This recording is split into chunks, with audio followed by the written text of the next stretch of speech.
Натоварените с много очаквания избори за президент на Иран завършиха с победа за Ебрахим Рейси, духовник и политик с ултраконсервативни възгледи, който оглавяваше и съдебната власт в страната.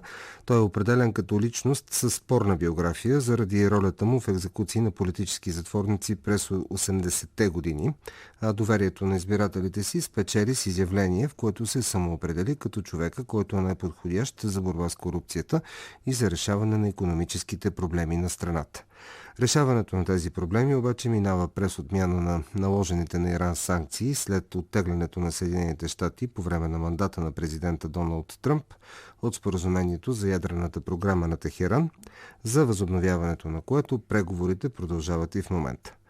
Как ще се промени Иран във вътрешно и външно политически план и ще се съживи ли скоро икономиката на страната?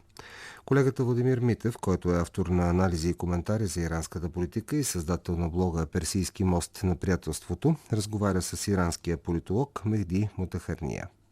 Какво е състоянието на иранците след 8 години управление на Хасан Рухани и какво е наследството на Хасан Рухани по отношение на икономиката и международните отношения на Иран? Всички иранци страдат от бедността и икономическата нестабилност.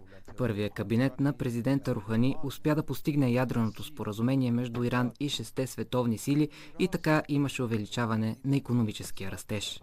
Последвалата обаче по-късно реакция на опозицията и оттеглянето от споразумението на Доналд Тръмп доведоха до икономическия спад и обезценяване на националната валута.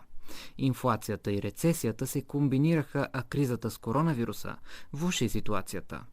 Сега администрацията на Джо Байдън изглежда работи усилено, за да възобнови ядреното споразумение в Виена.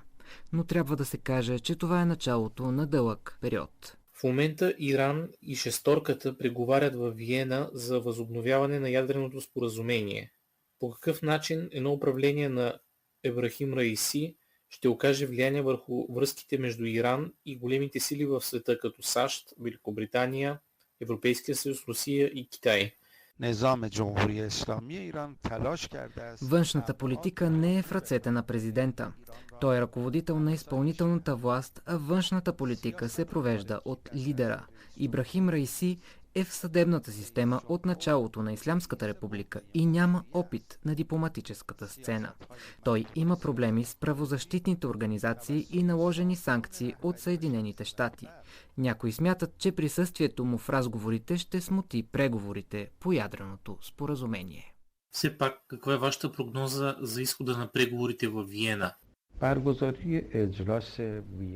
Плана за връщане на Съединените щати и Иран към ядрена сделка е направен по времето на Рухани.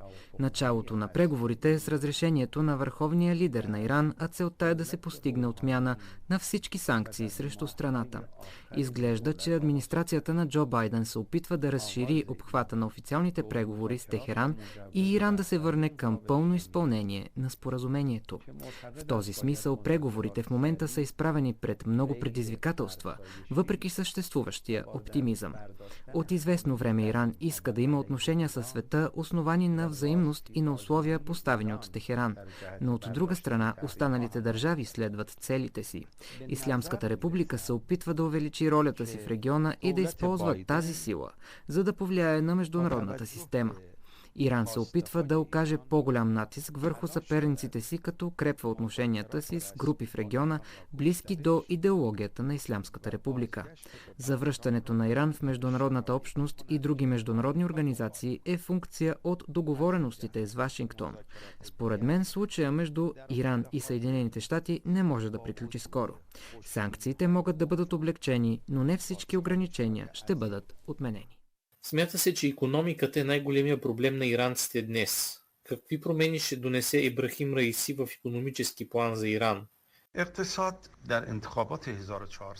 Икономиката беше най-важният въпрос на изборите за президент през 2021. Кандидатите говориха за задоволяването на най-основните нужди на хората, преди да стане дума за икономика.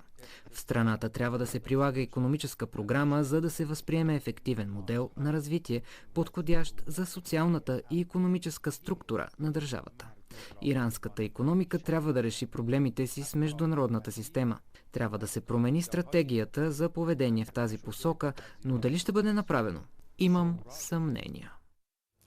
Каза иранския политолог Мехди Мотахарния, преподавател в Ислямския свободен университет в Техеран, в разговор с колегата Владимир Митев. Разговор посветен на последиците и на това какво предстои в Иран след изборите за президент на страната.